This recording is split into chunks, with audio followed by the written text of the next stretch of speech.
In the name of our Lord Jesus Christ, we welcome you to this divine service. May the Lord bless and minister to us in the course of the service in Jesus' name. The Lord be with you. Let us worship God.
Save us through Jesus Christ our Lord.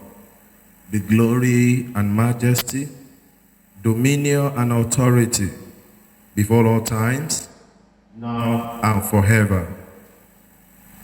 As we approach our holy God, realize that we have sinned and come short of his glory. Let us therefore humbly confess our sins to him, kneeling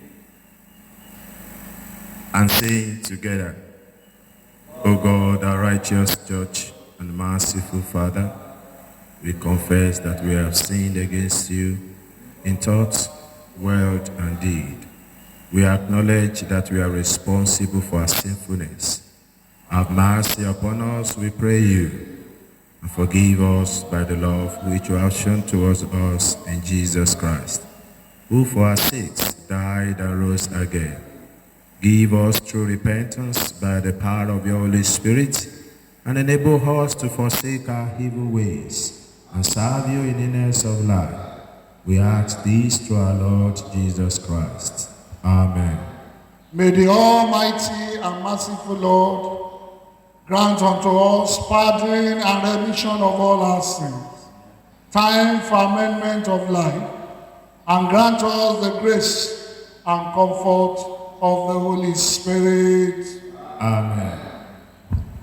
Recognizing that God has forgiven us because Jesus, the Lamb of God, has died for us, let us adore him, singing.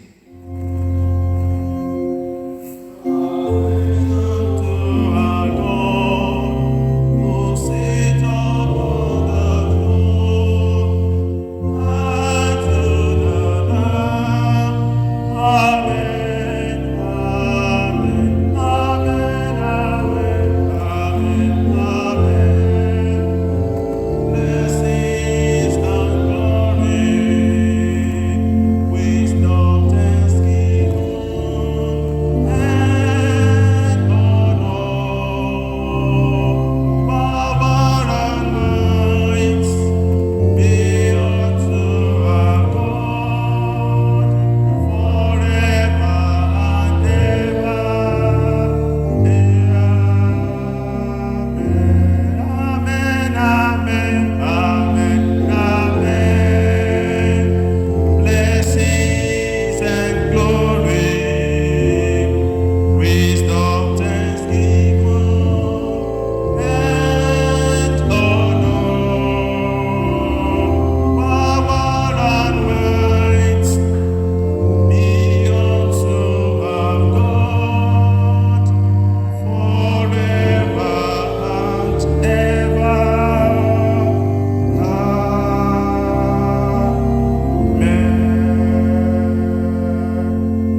O Lord.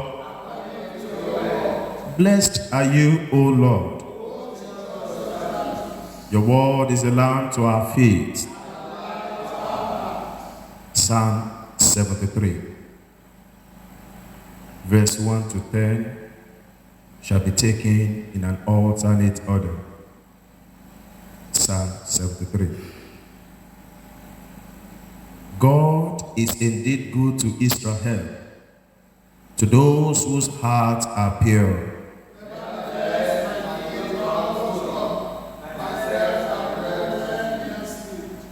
For I was filled with envy at the boastful, when I saw the ungodly had such tranquility.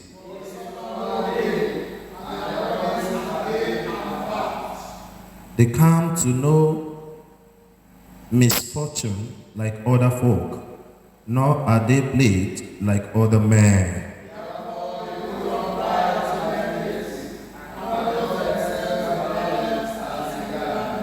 Their eye shines from folds of fatness, and they have all that heart could wish.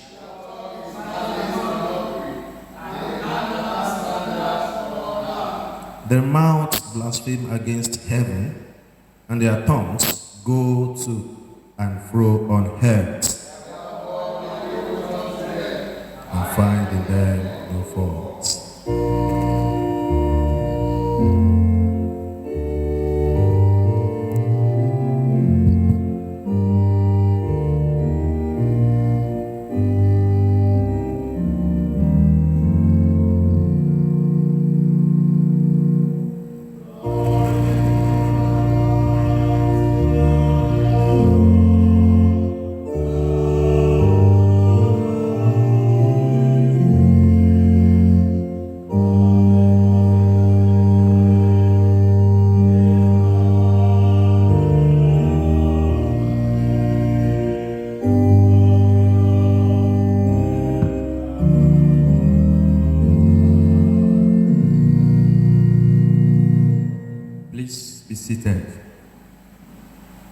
The first lesson for this service is taken from the book of Ezekiel, chapter 36, beginning from verse 24.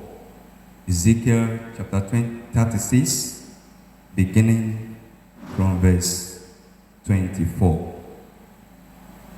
For I will take you from among the heathen, and gather you out of all countries, and will bring you into your own land.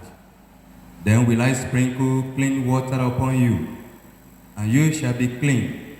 From all your filthiness and from all your idols will I cleanse you.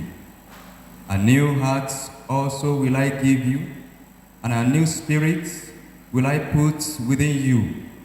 And I will take away the stony heart out of your flesh, and I will give you an heart of flesh.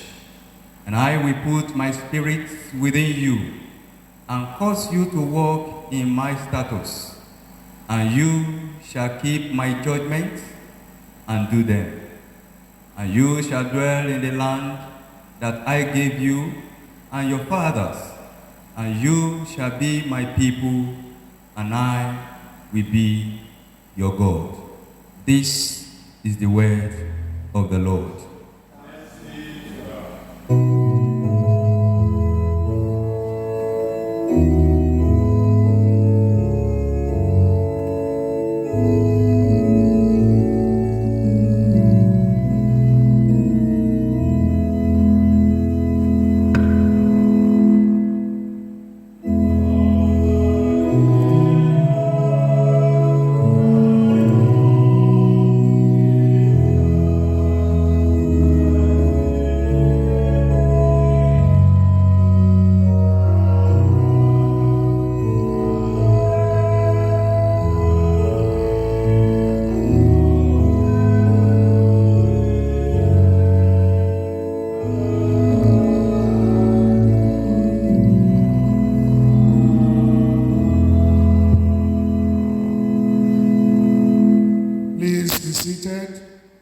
Our second lesson is taken from the Gospel of our Lord Jesus Christ, as recorded by St. Luke, chapter 6. We start to read from verse 27. Luke 6, verse 27. But I say unto you, which err, love your enemies, do good to them which hate you, bless them that curse you, and pray for them which despitefully use you. And unto him that smiteth thee on the one cheek, offer also the other. And him that taketh away thy cloak, forbid not to take thy coat also. Give to every man that asketh of you, and of him that taketh away thy goods, ask them not again. And as you would that men should do to you, do ye also to them likewise. For if ye love them which love you, what thank have ye? For sinners also love those that love them. And if you do good to them which do good to you, what thank have ye? For sinners also do even the same. And if ye lend to them of whom ye hope to receive, what thank have ye? For sinners also lend to sinners to receive as much again. But love ye your enemies, and do good, and lend hoping for nothing again. And your reward shall be great, and ye shall be the children of the highest. For he is kind unto the unthankful and to the evil. Be ye therefore merciful, as your Father also is merciful. This is the word of the Lord.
Let us pray.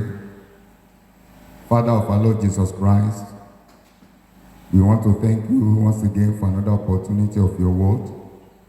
We pray that as we are going to your word, we declare that you speak to our lives.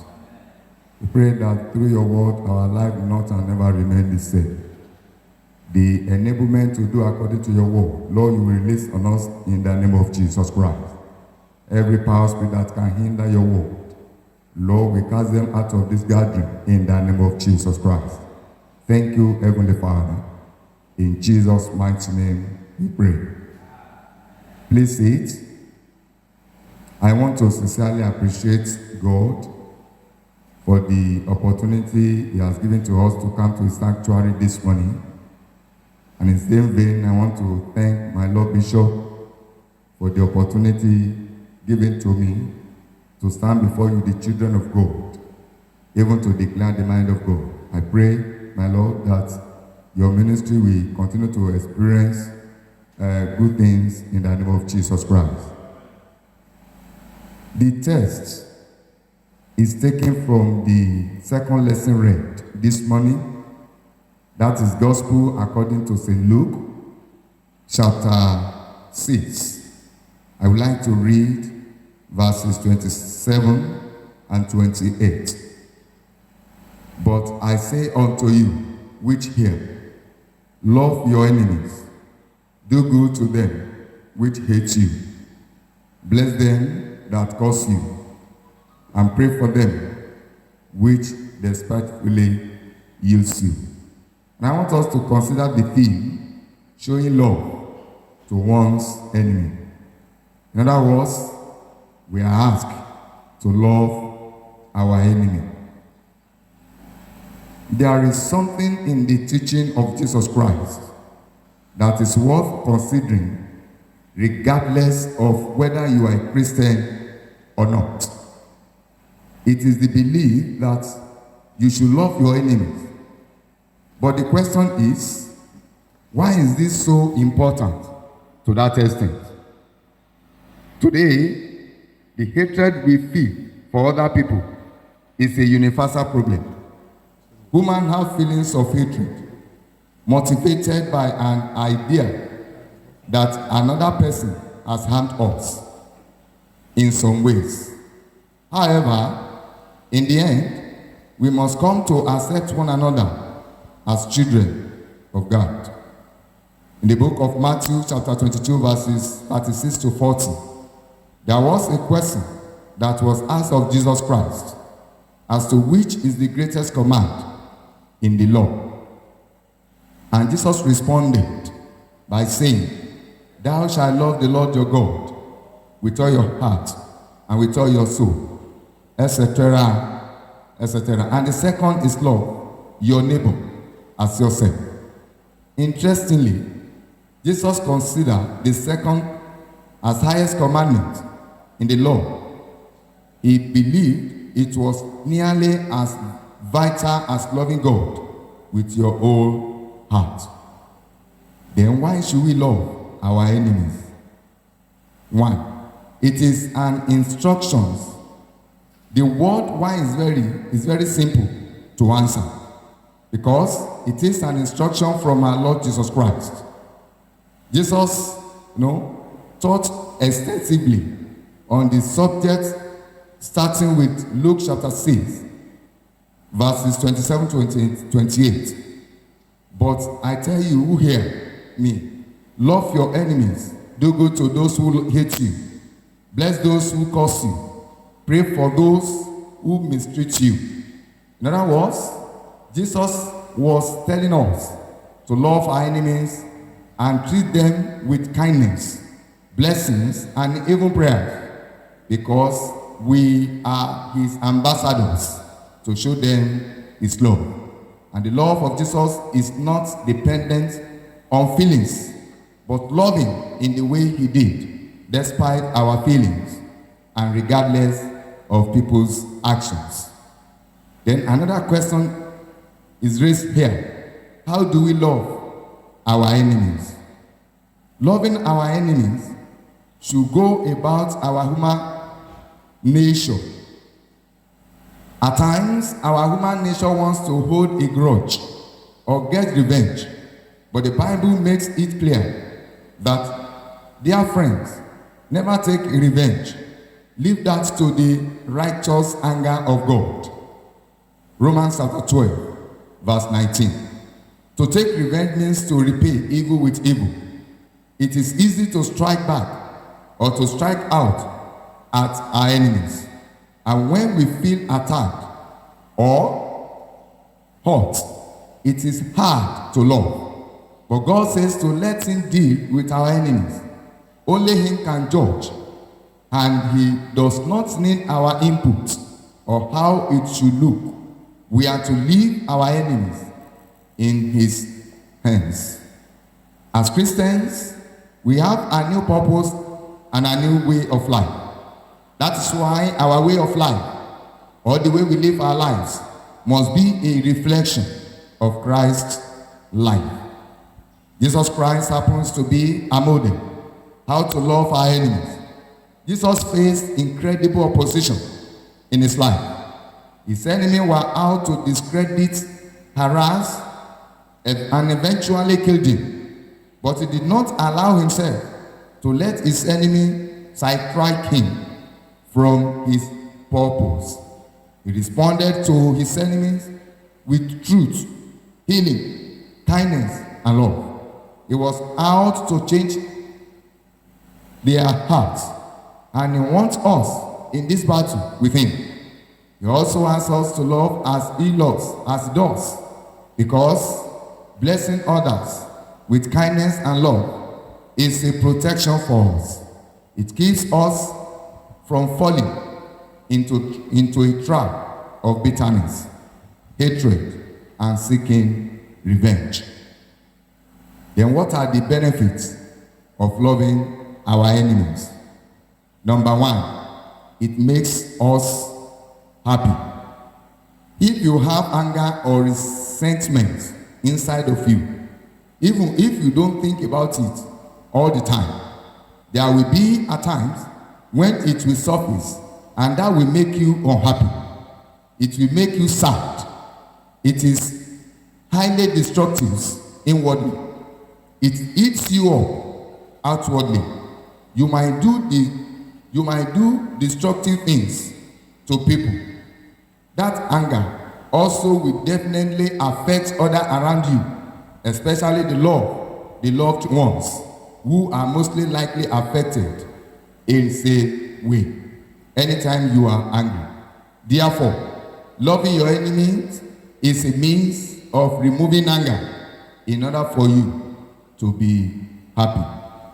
Then number two, another benefit of loving our enemies, it will change that person's life.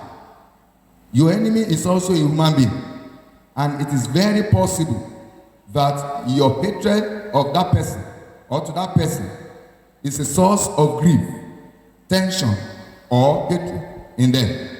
But if you look at it objectively, removing your feelings from the situation, hurting another person is always a bad thing. Making them happier or happy is a good thing. Showing them love can change their whole life, also change their orientation, even the way they think at times. Number three, you make more friends. You make more friends if you love your enemy. One of the most powerful effects of learning to love your enemy is that the person you consider as your enemy today can become your close friend tomorrow. Even failure to love your enemy can hinder your progress. It is very productive to add new friends to your life. Therefore, reuniting is very powerful and highly important. Number four, loving your enemy is a means of setting an example of Christian life to others. Do you know that our actions set an example for others people in our lives? Our children is very typical and similar example. They learn from anything we do. Teaching them to hate is not a positive example, but teaching them to love and overcome the anger simply means you are setting an example of Christian's life. Number five, it makes our society better. This one seems obvious, but it is important. One little relationship might not seem to make a difference to society as a whole. Who cares if I hate another person? But if we all hate other people, it creates a more divisive and fractured and angry society. If we can overcome that hatred and learn to love our enemies, society will be better in so many ways. Brethren, I would like to conclude this sermon from what Benjamin Warfield of Old Princeton said. This man reminded us that the greatest truth of John chapter 3 verse 16 is that God pursues those who rebel against him, that he might bless them. David was a type of this kind of searching love when he returned to Jerusalem. And David said, "Is there still anyone left of the house of Saul, that I may show him kindness for Jonathan's sake?" 2 Samuel chapter 9, verse 1. We might hate the wicked ways of those around us, as they represent an affront to God's holiness. However, those living without Christ are not unreachable. We can still reach them. Pray for them.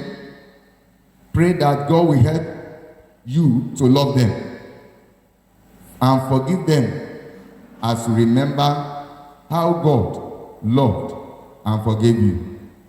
Honestly speaking, there are some people who just won't be very nice or kind to you anytime you come in contact with them. Instead of showing them hatred, or instead of showing them negative things, they show them as children of God. You respond to them with love and kindness. Let them see Christ in you, because a good rule of thumb is to just follow what the Bible says. Romans chapter 12, verse 17. Do not repay evil for evil, because to do what is right is the eyes of everyone. Let us pray. Lord, you have taught us that whatever we do without love is worth nothing. Send your Holy Spirit and pour into our hearts that most excellent gift of love, the true bond of peace and of all virtues, without which whoever lives is counted dead before you. Grant this for the sake of your Son, Jesus Christ, our Lord.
Let us reaffirm our faith in the words of the Apostle Creed. I believe in God, the Father Almighty, creator of heaven and earth. I believe in Jesus Christ, his only Son, our Lord. He was conceived by the power of the Holy Spirit and born of the Virgin Mary. He suffered under Pontius Pilate, was crucified, dead, and buried. He descended to the dead. On the third day he rose again. He ascended into heaven, and is seated at the hand of the Father. He will come again to judge the living and the dead. I believe in the Holy Spirit, Holy Catholic Church, the communion of sin, the forgiveness of sin, and the resurrection of the body, and the life everlasting. Amen. The Lord be with you. Please kneel and let us pray. Lord, have mercy upon us. Lord, have mercy upon us. The Lord's Prayer. Hallowed be your name. Your kingdom come. Your will be done on earth as it is in heaven. Give us this day our daily bread. Forgive us our sins, as we forgive those who sin against us. Lead us not into temptation, but deliver us from evil. Amen. O Lord, show your mercy upon us. O Lord, guide and defend our rulers. Endue your ministers with righteousness. O Lord, save your people. Give peace in our time, O Lord.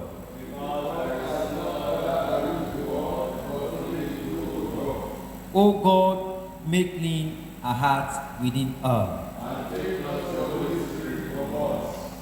The collects and other prayers. The Lord be with you. Let us pray. Almighty God, who sent your Holy Spirit to be the life and light of your church, open our hearts to the riches of His grace, that we may bring forth the fruit of the Spirit in love and joy and peace through Jesus Christ our Lord. Amen. O God, the author of peace and lover of concord, in knowledge of whom stands the eternal life, whose service is perfect freedom, defend us, your humble servant, in all assault of our enemies, that we, surely trusting in your defense, may not fear the power of any adversary, through the might of Jesus Christ our Lord. Amen. O Lord, our heavenly Father, almighty and everlasting God, who has safely brought us to the beginning of this day, defend us in the same with your mighty power. Grant that this day we fall into no sin, neither run into any kind of danger, but that all our doings may be ordered by your government, to do always what is righteous in your sight. Through Jesus Christ our Lord. Amen. In continuation of our prayers, we shall pray for our nation Nigeria, the Church Universal, and other prayers. Father of all, we appreciate you for your love over our nation Nigeria. Despite all challenges, you are our God, even in this changing world. We know you cannot change. We thank you sincerely from our hearts. Lord, we beseech thee in your power. Make your power known in our situation in this nation. In the name of Jesus, make your hand of love to be over our nation Nigeria. We commit our leaders to your hand as we use Bola, our president, and Dabo, our governor, as a point of contact. We ask you, O God, that you direct them where they are confused. Give them wisdom at every decision. In the name of Jesus, we ask you, O God, that joy will end all our pains and struggles in this nation. In the name of Jesus. Holy God, one more time, we thank you over our church in this generation. May your church continue to work stronger. Do not allow darkness to overcome your church. Use Henry, our primate, Olushina, our archbishop, and Babatunde, our bishop, to bring glory and expansion to your kingdom on earth in the name of Jesus. Great Father, we commit our lives to your hand as we go this week. Guide our footsteps. Deliver us from the plots of our enemy. Do not allow us to fall into the hand of kidnappers and killers of our society. Let peace reign in our lives and family in the name of Jesus. give us grace to love even our enemies, as you have done and commanded us to do. Let your mercy and spirit lead us through the journey of this week and this month, in the name of Jesus. Thank you for answering our prayers. In Jesus' mighty name we have prayed.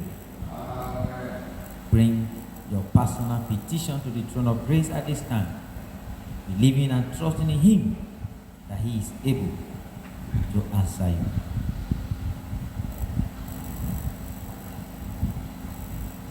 Let us bring a prayer to a close.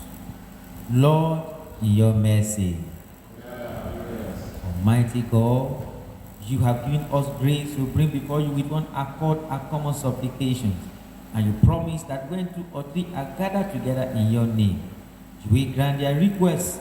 Fulfill now, O Lord, the desires and petitions of your servants, as may be most expedient for them, granting us in this world knowledge of your truth, and in the world to come, the fullness of eternal life.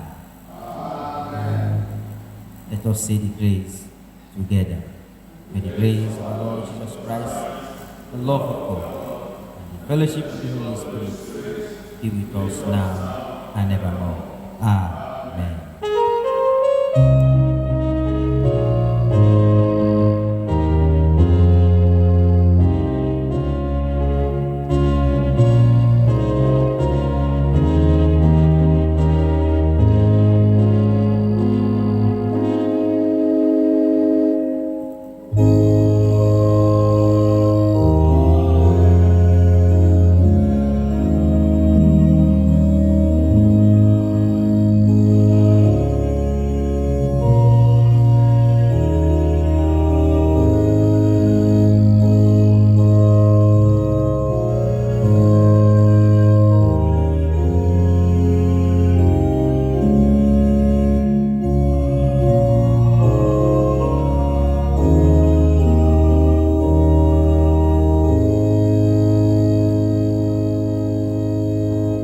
O God, the fountain of all good things, we bring to you our gifts, our offerings, our sacrifice of thanksgiving, our covenant of faith. Lord, accept us and our offering. Prosper the work of our hands. And as we go this week, may your abundant blessing fall upon us, so that in all our endeavors your name shall be lifted up. Accept us and our offerings, and make us worthy of our callings. Through Jesus Christ, our Lord. The Lord be with you. Please kneel and let us pray. O God, who has taught us that love is the fulfilling of the law, help us by your Holy Spirit so to love you, that we may evermore seek to do your holy will, and help us to love our neighbors, that we may in all things do to others as we would that they should do unto us. For the sake of him who loved us and gave himself for us, your Son, Jesus Christ, our Lord. Amen. And as you go this week, children of God, may the blessings of God Almighty, the Father, the Son, and the Holy Spirit rest upon you and upon all your work and worship done in his name. May he give you light to guide you, courage to support you, and love to unite you, now and forevermore.